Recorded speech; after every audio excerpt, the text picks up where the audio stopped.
The night I drove to Maplewood, I thought I was escaping the chaos.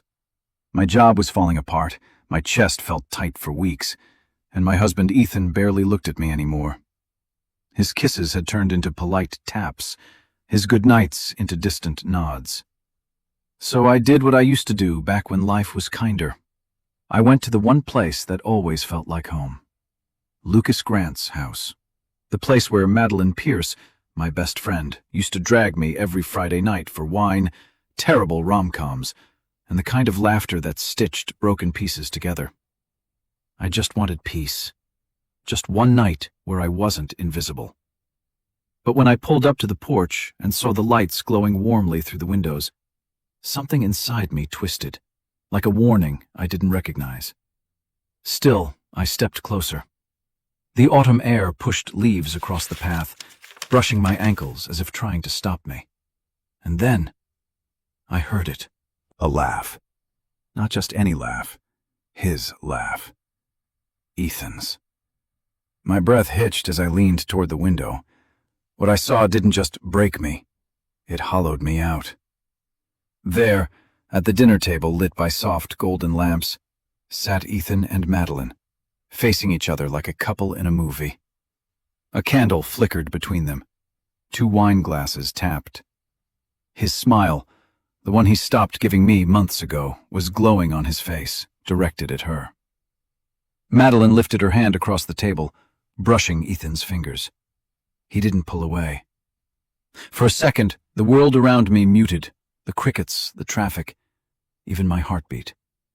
It was like grief reached inside my chest and gripped everything with icy hands. I came here looking for comfort. Instead, I found the 2 people I trusted most, sharing a private happiness they never shared with me. I should have turned around. I should have walked away. But what I heard next froze me in place. "Just wait a little longer," Ethan said. "She still doesn't suspect a thing." For a long second, I couldn't move. My fingers dug into the wooden window frame, and my heartbeat slammed so loudly in my ears it drowned out everything else. Inside, Ethan lifted his wine glass, swirling it the way he used to when he wanted to impress clients. Madeline leaned forward, smiling in that soft, knowing way she once reserved only for me, when she swore she'd always have my back. The betrayal tasted metallic in my mouth. I tried stepping backward, but the porch creaked under my shoe. The sound cracked the moment open. Madeline's head snapped toward the window. Ethan turned, eyes narrowing, his relaxed expression collapsing into something sharp and alert. Our gazes collided. For the first time in months, Ethan looked directly at me, only this time, it wasn't with love. It was with fear. "Grace?" Madeline whispered, rising from her seat like a guilty child caught stealing. I forced myself to breathe, but my voice trembled. "How long?" Neither of them answered. The silence between us froze the night air solid. Ethan stood, straightening his shirt as if fixing fabric could fix the moment. "Grace, this isn't what it looks like." A hollow laugh escaped me. "Then tell me, what does it look like? Because from here, it looks like my husband and my best friend planned a romantic evening in the house I used to find peace in." Madeline stepped toward the door, panic flooding her eyes. "Please, Grace, just let us explain. It's complicated." "Complicated?" I repeated, swallowing hard. "You held me last month while I cried about Ethan growing distant, all while sleeping with him behind my back?" Her face crumpled. But Ethan, he didn't break. He didn't apologize. He didn't even look ashamed. Instead, he sighed, almost annoyed. "Grace, don't make this worse than it is. You were distracted. Work, stress, everything. I needed something different." Something inside me snapped so quietly I almost didn't notice. A soft, irreversible break. "I came here tonight," I whispered, "because I felt alone. And the 2 people I trusted most were sitting here building a life behind my back." My breath shook. The porch light flickered. The truth settled like ash. That was the moment I realized. This wasn't the end of something.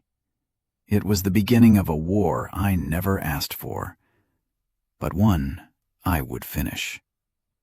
I don't remember walking off the porch. One second I was staring into Ethan's cold, deliberate eyes, and the next I was stumbling down the steps, the night spinning around me like a broken carousel. My breath turned shallow, sharp, almost metallic. The air tasted like betrayal. "Grace, wait!" Madeline's voice cracked behind me. I didn't turn around. The gravel shifted under my shoes as I reached the edge of the driveway. My hands trembled, my vision blurred. I pressed my palm to my chest, trying to steady the ache spreading like wildfire. Footsteps followed, too heavy to be Madeline's. Ethan. "Don't walk away like this," he said, the slightest impatience cutting through his calm facade. "We need to talk." I spun around. For the first time in our marriage, I saw him the way strangers might. A handsome man with sharp edges and eyes that only softened when they wanted something. "Talk?" I repeated, my voice cracking. "You lied to me. You betrayed me. You used me. And you want to talk?" He exhaled. Not guilty, not ashamed, just inconvenienced. "You've been overwhelmed, Grace. You haven't been present. Things happen when people drift apart." My heart twisted. So cheating is something that just happens now? His jaw tightened, but he didn't deny it. That was the moment I realized Ethan would never give me closure. He didn't think he owed me any. Behind him, Madeline hovered at the porch like a ghost, arms wrapped around herself, makeup smudged, eyes red. For a brief second, I wondered if she actually regretted it. But then I remembered her laughter at that candlelit table, the way she touched his hand. She didn't regret anything. She regretted being caught. My knees buckled, and I caught myself on the hood of my car. The metal felt cold, grounding. Ethan reached toward me. "Let me drive you home." "Don't," I whispered, pulling away. "Don't touch me." The trembling in my chest grew heavier, my breaths shorter. My legs weakened beneath me. "Grace?" Madeline's voice softened. But before either of them reached me, my vision went dark around the edges, and the last thing I felt was the pavement rushing toward me. And then, someone else's arms catching me before I hit the ground. Warmth. That was the first thing I felt. Unexpected warmth, steady and grounding, cutting through the dizzying cold that had swallowed me whole. My eyes fluttered open, blurry at first, but slowly sharpening into a familiar face. Lucas Grant. His brows were tense, jaw clenched, eyes burning with concern I hadn't seen from anyone in months. "Easy, Grace," he murmured, stabilizing me as if I weighed nothing. "You're okay. I've got you." Behind him, Ethan took a step forward. She fainted. "I was about to—" "You were about to do nothing," Lucas snapped without even looking at him. His voice was low, controlled, but dangerous in a way I'd never heard before. "Back up, Ethan." Ethan froze, not from guilt, but from the realization that he suddenly wasn't the one in control. Lucas adjusted his grip under my shoulders. "Grace, can you hear me?" I nodded weakly. I'm fine, I just—" "No," he cut in gently. "You're not fine. And you don't have to pretend you are." His certainty unraveled something in me. Tears burned my eyes, spilling before I could stop them.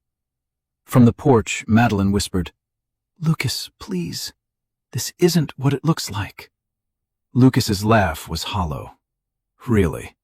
Because it looks like you burned down the one person who ever defended you." Madeline's face crumbled. Ethan stepped forward again. "Lucas, she's my wife. I'll take her home." Lucas lifted his head slowly, eyes hard as steel. "You don't get to call her that tonight." The tension crackled like static in the air. "I said," Lucas repeated, "back up." This time Ethan listened. My head rested against Lucas's shoulder, and I could hear his heartbeat, steady, calm, in complete contrast to the chaos unraveling around us. "Let's get you inside," he whispered. "Inside?" Ethan barked. "Absolutely not." Lucas didn't even look at him. "She's not going anywhere with the man who caused this." Madeline wrapped her arms around herself, shaking.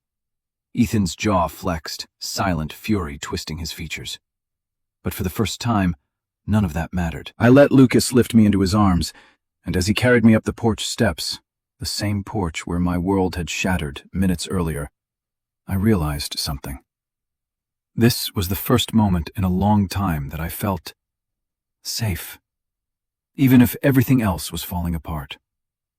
Lucas carried me across the threshold of his living room, and for a moment the familiarity of it all nearly crushed me. The worn leather sofa where Madeline and I used to eat popcorn. The bookshelf where Ethan once pretended to admire Lucas's vintage record collection. The soft lamp that always made the room feel warmer than the world outside. Now, every object felt like a ghost of a life I didn't realize had already ended. Lucas set me gently on the couch, grabbing a blanket from the armchair and draping it around my shoulders. His movements were careful, deliberate, like he wasn't just touching me, but repairing something broken inside me.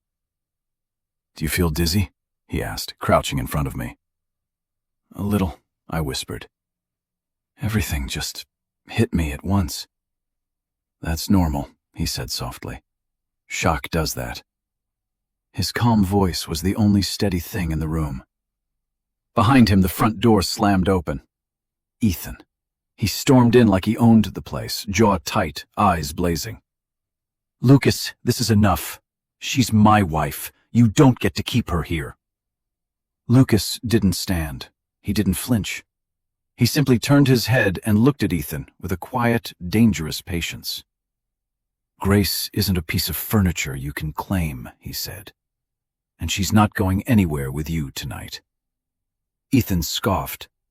"You think you know what's best for her?" "No," Lucas replied. "But I know what's hurting her, and it's standing right in this doorway." The silence that followed was sharp enough to cut through bone. Madeline appeared behind Ethan, wringing her hands, mascara streaking down her face. Her voice trembled. "Grace, please, if you'd just let us explain."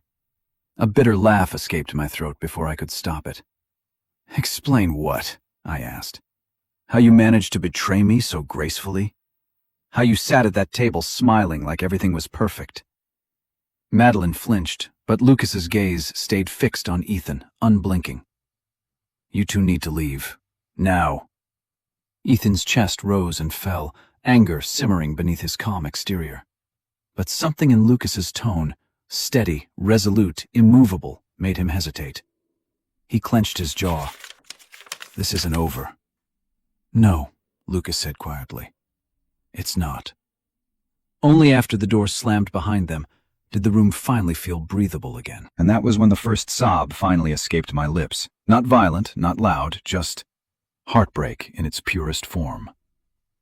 The moment the door slammed behind Ethan and Madeline, something inside me finally cracked. Not the sharp, shattering kind of break, no. This one was slow, painful, like a fault line deep under the earth finally giving way after holding too much for too long. I covered my face with both hands, and the sob that escaped me felt foreign, like it belonged to someone else, someone weaker, someone lost. Lucas didn't rush toward me. He didn't drown me in questions. He simply sat beside me on the couch, close enough that I could feel his presence, but far enough that I didn't feel cornered. When I finally lowered my hands, his eyes were waiting for me, steady, patient, storm blue and warm in a way I didn't recognize at first. "Let it come," he said softly. "Don't hold any of it in." I didn't want to cry. I didn't want to be this version of myself, broken, humiliated, abandoned. But the tears came anyway, sliding down my cheeks in quiet streams. "I trusted them," I whispered. "I trusted them with everything. And they used me. Both of them." Lucas's jaw tightened, not in pity, but in a quiet, fierce kind of anger on my behalf. "Grace, what they did says everything about them. Not you. I shook my head. I should have seen it. The late nights, the excuses, the way she stopped calling me unless she needed something. I ignored everything. You did that because you loved them, he said gently. Because you believed the people you cared for would never choose to hurt you. His words hit deeper than I expected. My breaths grew unsteady. Lucas, I don't even know who I am without them. He glanced around the living room, the one filled with memories I thought I shared with my best friend. Then he looked back at me, voice low. You're someone who deserves better than the scraps they were giving you. My throat tightened. And you're not alone, he added quietly. Not tonight. Not any night, unless you choose to be. Those words, their calm certainty, wrapped around me like a lifeline. For the first time since everything broke, I felt a faint, fragile warmth settle in my chest. Not hope. Not yet. But something close. Something like the beginning of a heartbeat that wasn't shaped by pain. Lucas handed me a glass of water, and I wrapped both hands around it, trying to stop the shaking. The room felt smaller now, heavier, as if the walls themselves knew what had happened, and were holding their breath with me. Do you want to talk about it? He asked softly. I hesitated. My throat tightened again. I don't even know where to start. Start anywhere, he said. Start with what hurts the most. What hurt the most? Everything.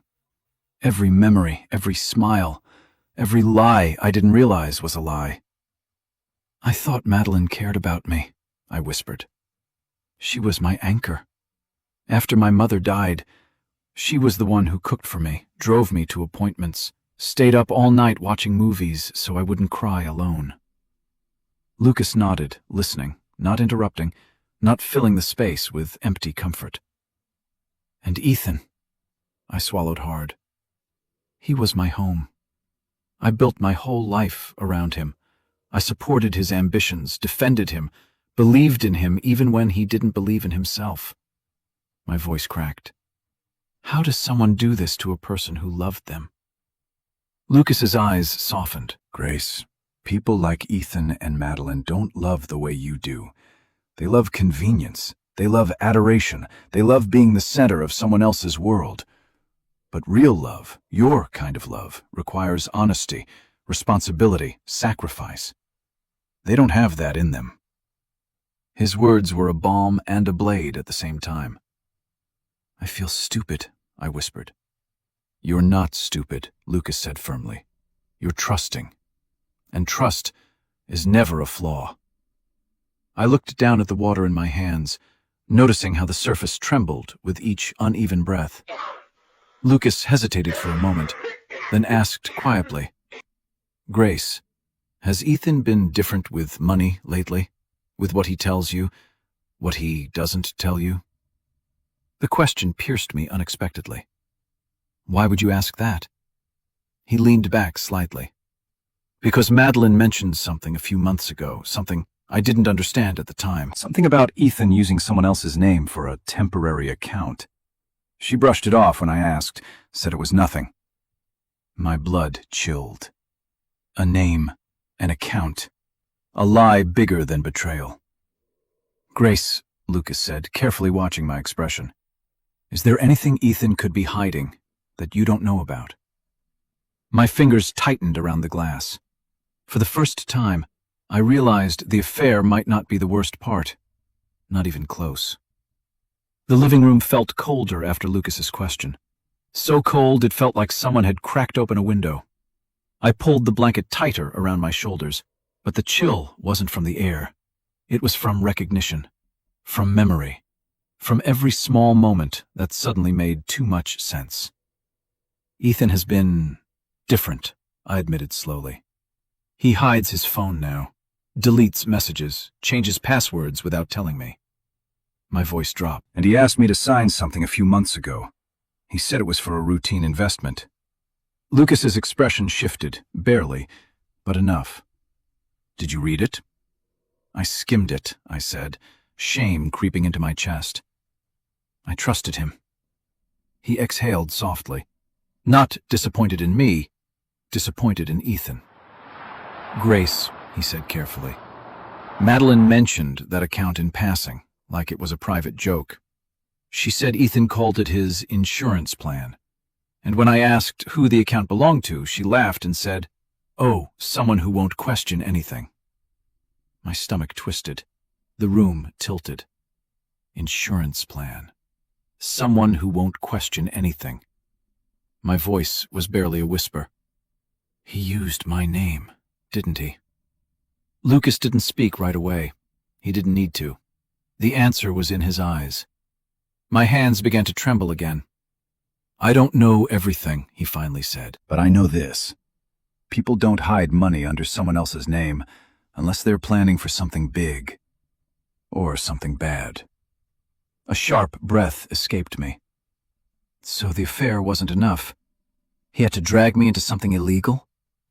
Lucas reached toward me but stopped just short, giving me the choice to accept comfort. "Grace," he said, voice low but steady, "you're in more danger than you think. Affairs, people come back from those. But financial fraud?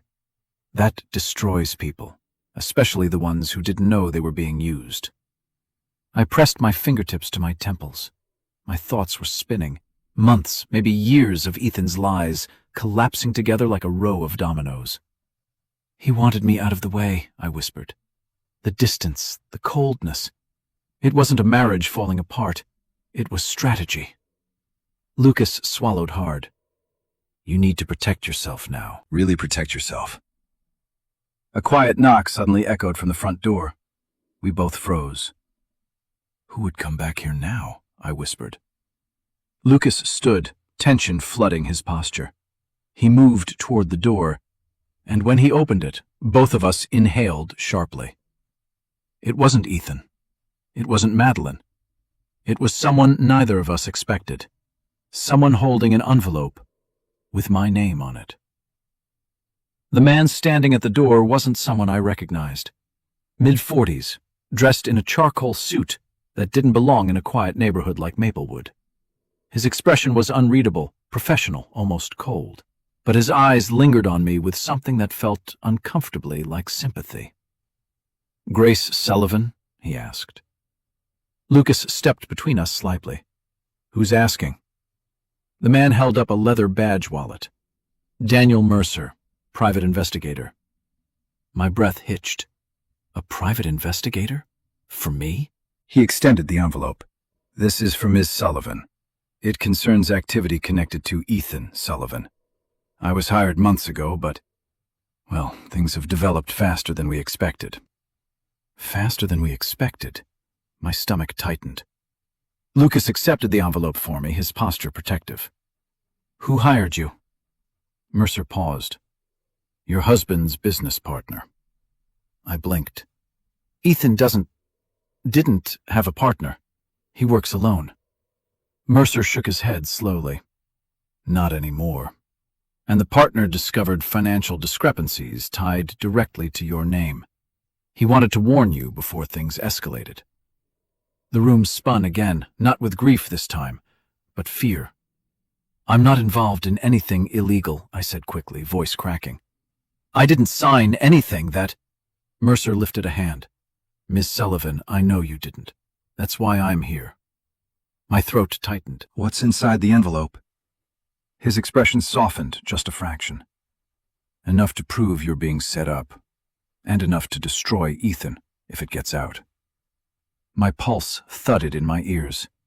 Lucas guided me back to the couch before my legs gave out. I opened the envelope with shaking fingers.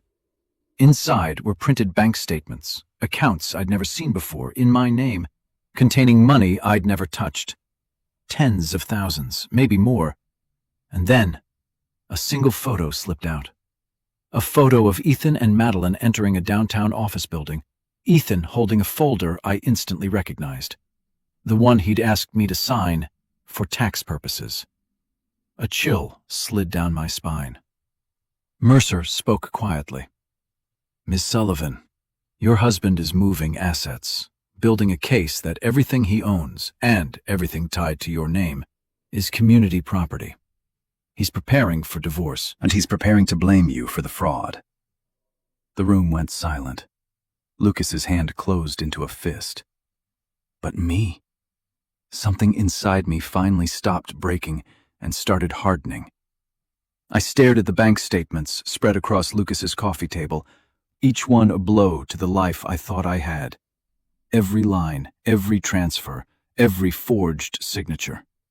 My name sat at the top of each document like a brand, one Ethan had stamped on me without hesitation.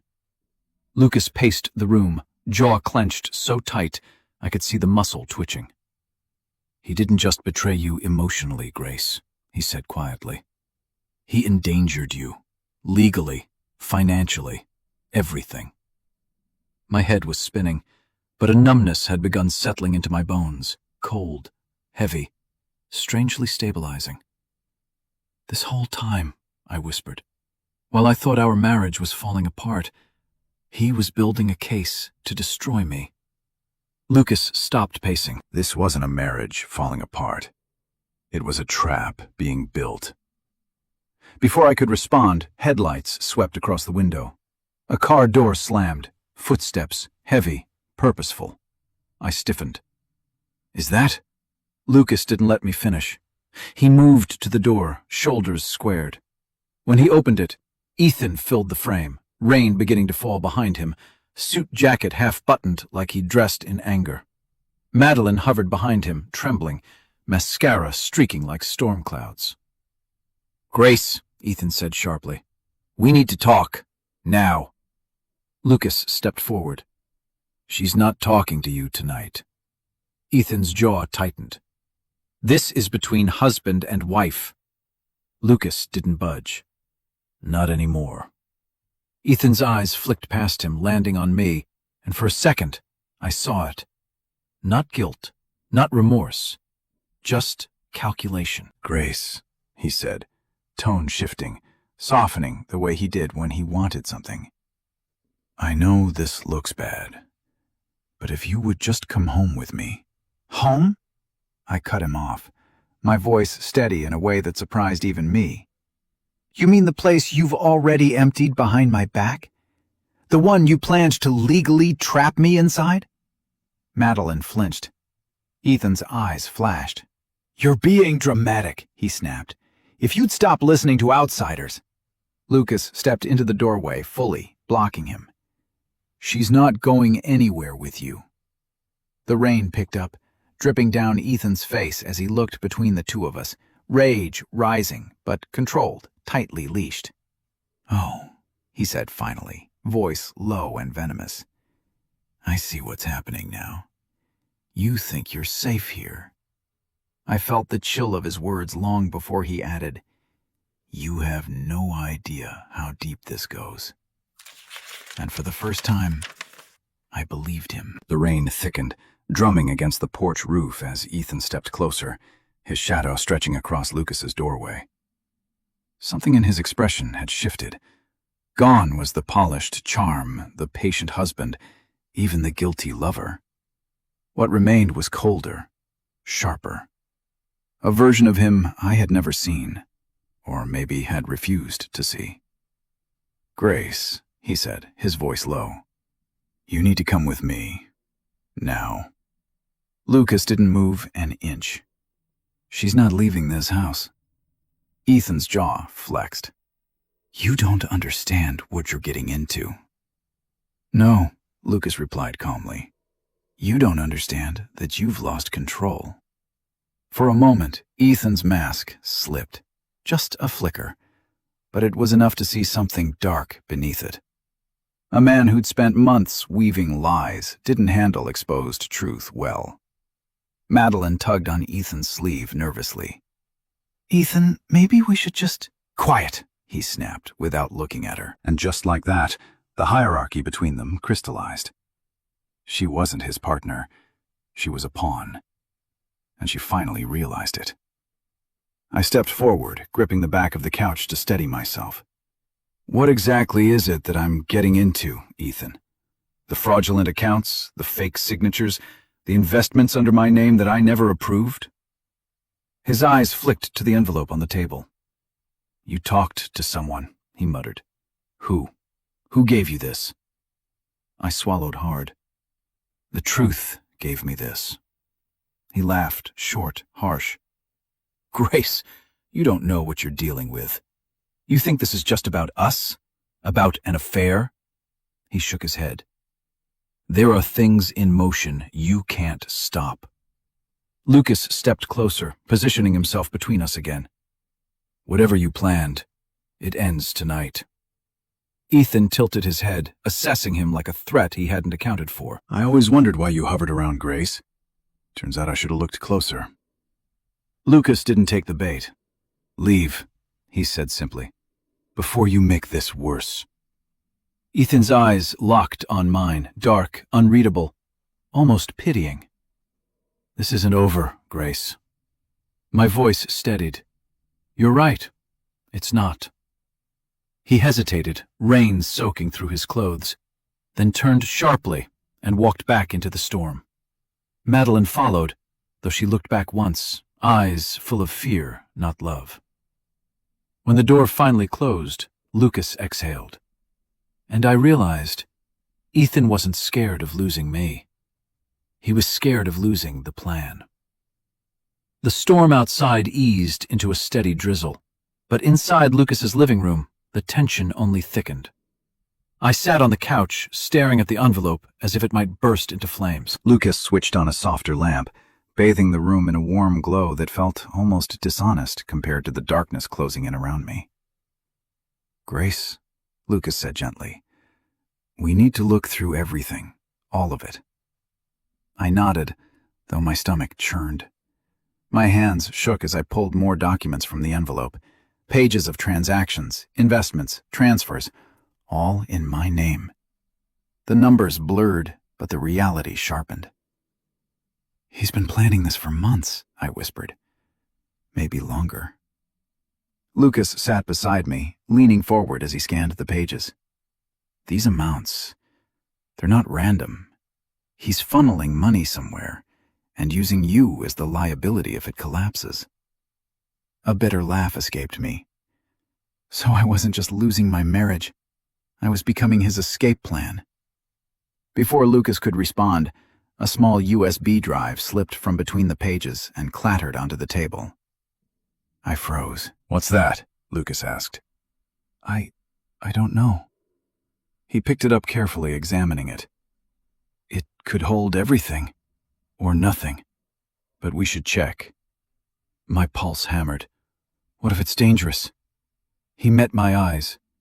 Grace, everything about Ethan right now is dangerous. We just need to know which kind. He plugged it into his laptop. A single folder appeared. E. Sullivan Personal, plus backup. Lucas clicked it open. Inside were files, financial spreadsheets, email screenshots, scanned documents, photographs, evidence of deals, transfers, conversations with people I'd never heard of, names that didn't look like they belonged in our quiet suburban life at all. My blood ran cold when I saw one specific file name. Exit Plan, GS. Lucas opened it. Inside was a step-by-step outline of Ethan's strategy. Phase 1, create emotional distance. Phase 2, shift primary accounts under Grace Sullivan. Phase 3, file for divorce citing emotional instability. Phase 4, transfer assets offshore. Phase 5, remove Grace from financial liability after closure. My throat dried. He mapped out everything. Lucas's fists tightened. He planned to collapse the account in your name. You'd take the fall. He'd walk away clean. A tremor ran through me, not fear this time, but something harder. Resolve. He's not getting away with this. Lucas nodded slowly, eyes steady. Then we fight back. And we start tonight. The room felt electrically charged, as if the air itself sensed the shift inside me. I wasn't the woman who had walked up to Lucas's porch earlier that night, broken, trembling, begging the universe for answers. Something in me had hardened, stabilized, awakened. "We can't go to the police yet," Lucas said, scanning the files again. "Ethan's too careful. He'll say you accessed his personal backups illegally, or that you're unstable and acting out." "That's exactly what he planned," I muttered, my jaw tightening. Every step, he tried to break my credibility before breaking my life. Lucas looked at me, really looked at me, and something like respect flickered in his eyes. "Then we find someone he can't manipulate." I frowned. "Who?" "A lawyer who specializes in financial crimes," he said. "And not just any lawyer, someone who's seen men like Ethan before. Someone who won't blink." The idea both terrified and steadied me. "We need more than a lawyer," I whispered. "We need evidence that proves he intended to frame me. Something he can't talk his way out of." Lucas nodded slowly. "That means we need access to his other devices, his office, maybe even his safe." The word safe punched the air from my lungs. Ethan had a safe, a hidden one I wasn't supposed to know existed. "He keeps documents in the safe," I said. "Contracts, copies of investments, things he said were too sensitive for our shared files." Lucas's brows lifted. "Grace, if we get into that safe, we'll know everything," I finished. But fear gripped me again. "He'll notice if we try." Lucas shook his head. "Not if we're smart about it. Ethan thinks he's ahead of you. He won't suspect you're already 3 steps behind him." I swallowed. "We?" He gave a small, firm nod. "You're not doing this alone, not anymore." A knock of thunder rolled outside, vibrating the windows. It sounded like the universe agreeing. I stood, legs still shaky but steadier than before. "Then we start tonight, before he moves anything else, before he destroys me on paper, the way he already tried to in person." Lucas grabbed his jacket. "You lead the way. You know where he hides the truth." My heart pounded, not with fear, but with clarity. For the first time, I wasn't running from Ethan. I was hunting him. The drive to my house felt unreal, like I was floating outside my own life, watching a version of myself make decisions I never imagined facing. The streetlights flickered across the windshield, and each passing glow tightened the knot in my stomach. Lucas parked a block away, just in case Ethan was watching. The night was eerily quiet, the rain now reduced to a mist that clung to our hair and clothes. "Are you sure you're ready?" Lucas asked, his voice low but steady. I swallowed hard. "I have to be. This is the only way." We approached the house, the one Ethan and I once picked out together, dreaming of futures that now felt like lies carved into brick. The porch light was still on, the same soft glow I used to love. Now it felt sinister, like an eye watching us. Lucas glanced around. "Where's the safe?" "In the office, behind the framed landscape painting he claims his aunt gave him. He lied about that, too." A ghost of a smile crossed Lucas's face. "Of course he did." Inside, the house smelled the same, cedarwood candles and Ethan's cologne. But it felt foreign, colder than Lucas's home ever did. My steps echoed as if even the floorboards knew I didn't belong here anymore. We reached the office. My pulse hammered. That painting stared back at me like it knew exactly what was about to happen. Lucas carefully lifted it. Behind it, just as I remembered, was the safe embedded into the wall. "Combination?" he whispered. My throat tightened. "I don't know it. Ethan always said it was for work files only." Lucas crouched, examining the keypad. "I can try to crack it, but it'll take time." Time, the one thing Ethan had taken from me over and over again. I paced, heart racing. "What if he comes back?" "He won't," Lucas said firmly. "Not tonight." But before I could answer, a soft sound echoed down the hallway. A click, then another. Footsteps, slow, measured. Lucas's head snapped up, eyes sharp. "Grace," he murmured. Someone else is in the house. My breath froze. Not Ethan. Not Madeline. A silhouette appeared at the end of the hallway, and the voice that followed turned my blood to ice. I thought you'd come back here, Grace. The silhouette stepped forward, and for a moment my brain couldn't process what my eyes were seeing. It wasn't Ethan. It wasn't Madeline. It was Ethan's older brother, Caleb Sullivan, a man who had vanished from our lives years ago, a ghost in Ethan's stories, always described as the unstable one who caused nothing but trouble. I had only met him twice, both times brief, both times feeling something quietly unsettling beneath his polite smile. Now, standing in my hallway with rain dripping from his jacket, he looked nothing like a ghost. Caleb? My voice cracked. He tilted his head slightly. Grace, you look surprised. Ethan didn't tell you we'd been in touch again? Lucas stepped instinctively in front of me, posture shifting into protective tension. What are you doing here? Caleb's eyes slid to him, a smirk tugging at the corner of his mouth. Relax, hero. I'm not here to hurt anyone. That wasn't reassuring, not even close. Caleb walked slowly into the office, eyes scanning the room until they landed on the open wall where the safe waited. Trying to get into my brother's secrets, he murmured. Smart. Lucas didn't move. Why are you here, Caleb? Caleb shrugged. Let's just say Ethan's been sloppy. Sloppy enough that even I started to see cracks. When a man like Ethan starts moving money, lying to partners, cheating on his wife, well, it usually ends with somebody going to prison. And it's rarely the man who deserves it. A chill ran down my spine. You knew? Not everything. He paused, studying me. But enough to know Ethan was building something crooked. I thought he'd drag me into it. Turns out he picked you instead. The room felt smaller, tighter, dangerous. Caleb stepped closer, not threatening, but deliberate. I'm here to warn you, Grace. Ethan's planning to disappear, with Madeline, with whatever money he hasn't funneled through you yet. My breath hitched. Disappear? Caleb nodded. Offshore accounts, fake IDs, new location.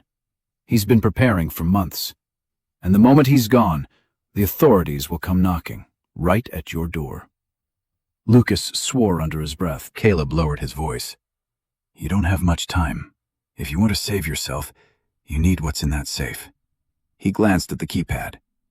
Lucky for you, he said, smiling faintly. I know the combination. Caleb's fingers hovered over the keypad like he'd been waiting years for this moment. The beeping sounded unnaturally loud in the quiet office, each tone pulsing through my chest. Lucas stood beside me, tense and ready, while I tried to steady my breathing. How do you know the combination? I asked. Caleb didn't look up. Ethan stole it from our father's old safe. And my father trusted me more than he ever trusted Ethan. A final beep. A click. The safe unlocked. My pulse slammed in my throat. Caleb stepped back. Go ahead, Grace. This is your life he stuffed in there. You deserve to see it first. With trembling hands, I pulled open the heavy door. Inside were folders, neatly labeled, arranged with chilling precision, like Ethan had been organizing the destruction of my life between morning coffee and conference calls. Lucas reached for the first file, but I stopped him. No, I need to see this myself.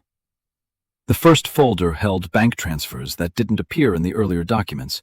Larger amounts, foreign banks, shell corporations.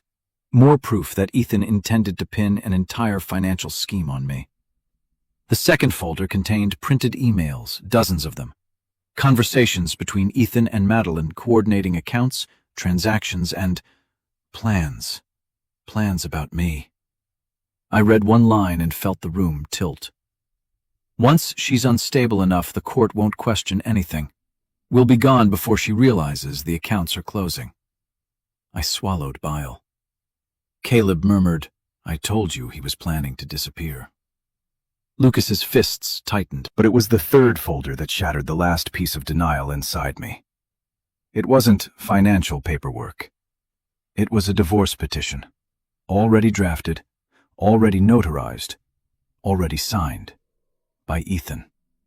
Filed for emotional instability and financial recklessness, with my signature forged at the bottom.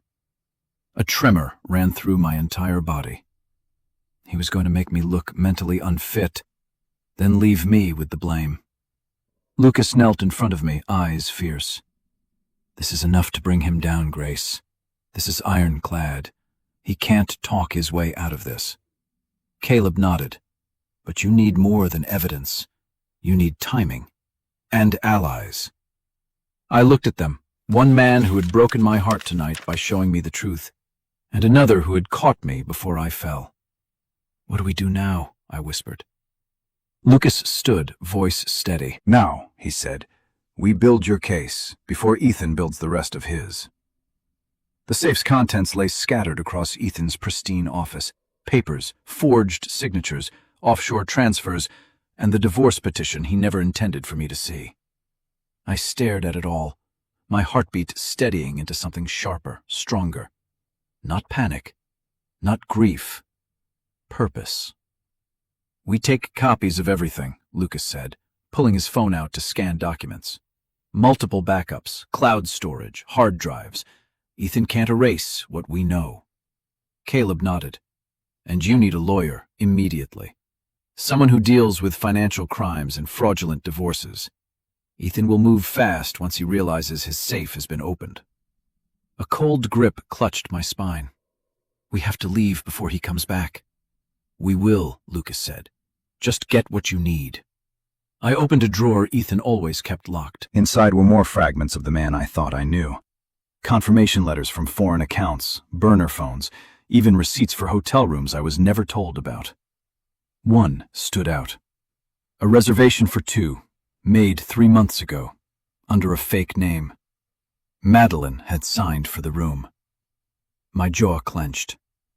He and Madeline planned this long before our marriage even cracked. Caleb gave a humorless laugh. Madeline's just his distraction. She thinks she's the prize, but she's just step 1. Ethan doesn't love her. He barely respects her. I looked up sharply. So what's step 2? Caleb's expression darkened. Leaving the country. With whatever money he stole, with or without Madeline. Lucas froze mid-scan. Grace, you need to understand something. Ethan wasn't just abandoning you. He was erasing you. The words settled over me like ice. Erasing me. Piece by piece.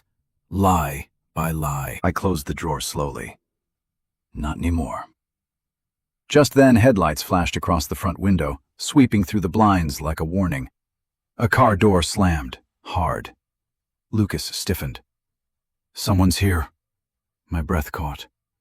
Ethan? No, Caleb said, peering out the window. It's not his car. Fear coiled in my chest. Then who?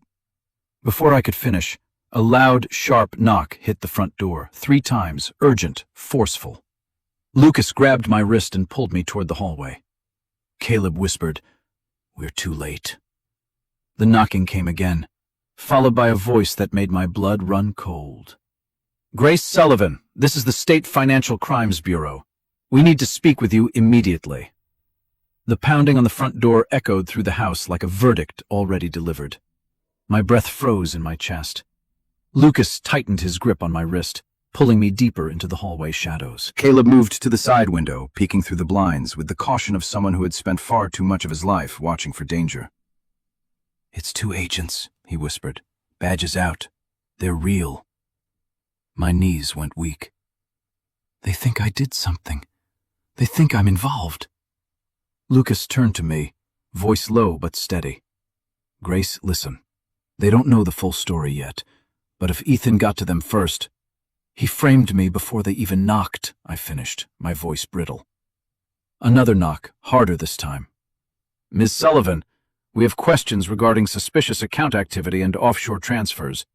We need you to open the door." Caleb stepped toward me. "If you open that door without a lawyer, Ethan wins." "But if I don't open it," I whispered, panic flooding my chest. Lucas placed a hand on my shoulder, grounding me. "Grace, you're not a fugitive. You're a victim of financial manipulation and fraud. You don't run, but you also don't walk into a trap." His certainty soothed something raw inside me. The agents knocked again. "We can hear movement inside. Ms. Sullivan, this is not optional." Caleb cursed under his breath. "They're getting pushy. Ethan must have fed them some lie about you being unstable." A surge of fury replaced my fear. Unstable. The same word he planned to use in the divorce petition. The same narrative he planted months ago. I straightened slightly. "We show them the files, the forged documents, the emails." Lucas shook his head. "Grace, not yet. Not until a lawyer is present. Evidence presented wrong can backfire." "So what do I do?" I asked, voice cracking. "Buy time," Caleb said. "Tell them you'll cooperate, but won't speak without counsel." "That's your right." I swallowed hard and stepped toward the door, each footstep heavier than the last. Lucas stayed right behind me. Caleb hovered near the hallway, ready to intervene if needed. I opened the door just a few inches. 2 agents stood there, stern, unreadable. "Ms. Sullivan," the taller one said, "we need you to come with us for questioning." My fingers tightened on the doorknob. "I'm willing to cooperate," I said, voice steady despite my shaking hands. "But I will not answer a single question without my attorney present." The agents exchanged a look. Then the taller one said, "Your husband already warned us you'd say that." For a heartbeat, everything inside me went silent. The rain, my pulse, even Lucas's breath behind me. All I heard was the agent's voice. "Your husband already warned us you'd say that." Ethan's manipulation reached farther than I ever imagined. He wasn't just framing me. He had crafted an entire narrative in advance, planting seeds of doubt with law enforcement before I even knew there was a storm coming. The agent shifted, hand near his belt, not threatening but authoritative.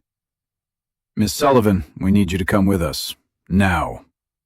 Lucas stepped forward, voice firm. "She is not obligated to answer anything without counsel. And she's certainly not going anywhere without a formal warrant." The shorter agent pulled out a folder. "We have grounds to request immediate questioning. This is a courtesy." Courtesy. The word tasted like poison. Caleb emerged from the hallway, his presence sharp as a blade. "If you had actual grounds, you'd already have a warrant." He crossed his arms. "My brother lied, and you two walked right into it." The taller agent stiffened. "This isn't the place to debate it." "No," Lucas said, stepping fully into the doorway. "But it is the place to correct it, because Grace is being hunted by the man who set her up." I steadied my breath and finally spoke. "Agents, if Ethan said I was unstable, if he told you I was emotionally compromised, manipulated, or dangerous, he did it because he needed a scapegoat. He needed someone to fall when his scheme collapsed. They didn't react. They were trained not to. But something flickered in the smaller agent's eyes, a tiny shift. Doubt. I pressed gently. Ask yourself, what kind of husband contacts federal agents in advance to prepare them against his wife? What kind of innocent man tries to control the narrative before she even learns the truth? The taller agent hesitated. Lucas seized the moment. "We will comply," he said, "but only through legal channels. Grace is not stepping outside this house without her attorney." Silence. 1 second. 2. Finally, the taller agent exhaled. "We'll return with formal paperwork." And just like that, they stepped back into the rain.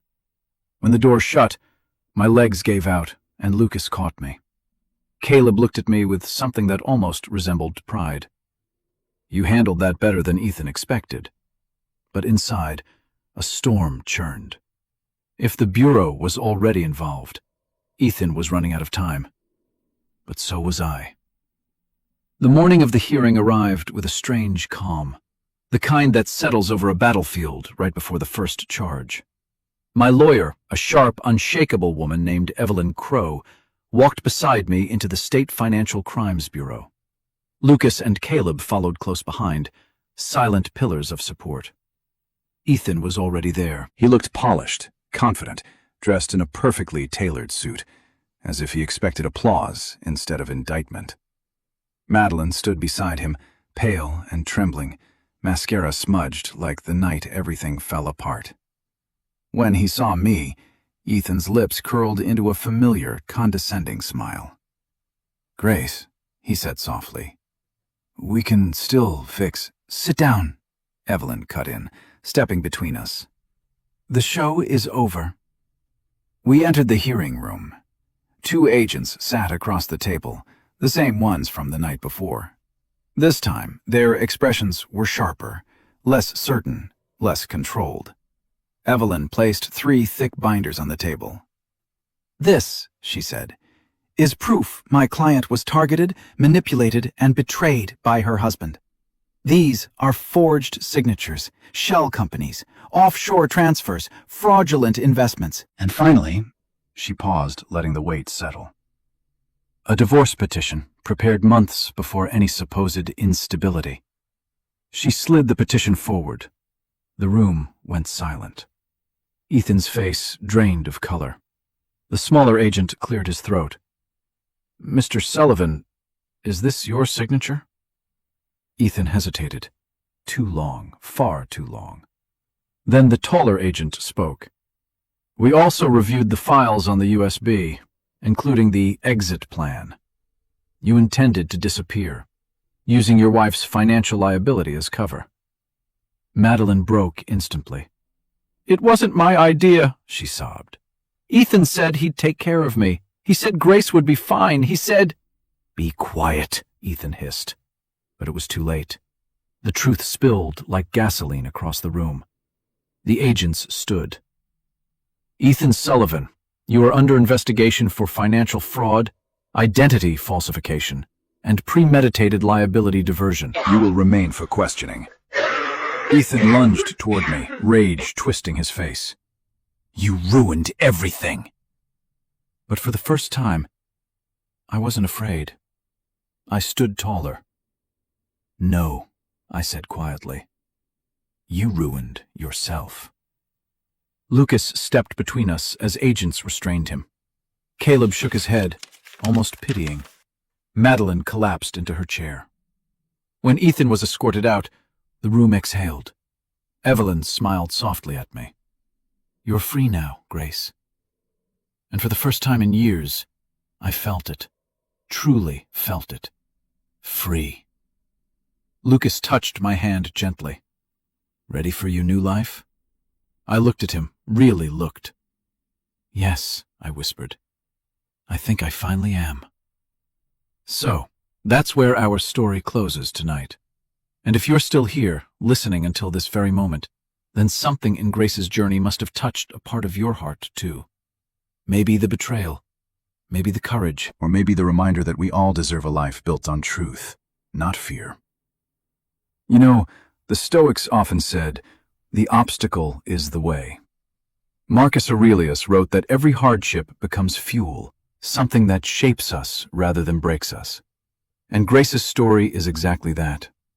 She didn't crumble under the weight of what happened. She slowly, painfully, bravely rebuilt herself. And you can too. If life ever blindsides you, if someone you trust disappoints you, remember this. You are allowed to walk away, allowed to start again, allowed to choose peace over chaos. As the Stoics taught, we may not control what happens, but we always control how we rise afterward. Thank you for staying here with us, my wonderful friends. If this story made you feel something, anything, please like the video, share it with someone who needs strength tonight, and subscribe so you won't miss the next story we walk through together. We're healing, step by step. and I'm honored you're here. This story is a work of fiction, created for emotional storytelling and entertainment. All characters, names, events, and situations are entirely imaginary and are not based on real individuals or real legal cases. Any resemblance to actual people or events is purely coincidental. The purpose of this narrative is to explore themes of resilience, self-worth, and personal growth through dramatic, cinematic storytelling. It is not meant to provide legal advice, psychological diagnosis, or factual claims about real-world investigations. Viewer discretion is encouraged, and audiences are invited to interpret the message in a way that supports healing and reflection. Thank you for supporting responsible content creation. Please continue to like, share, and subscribe to help us bring meaningful stories to more viewers.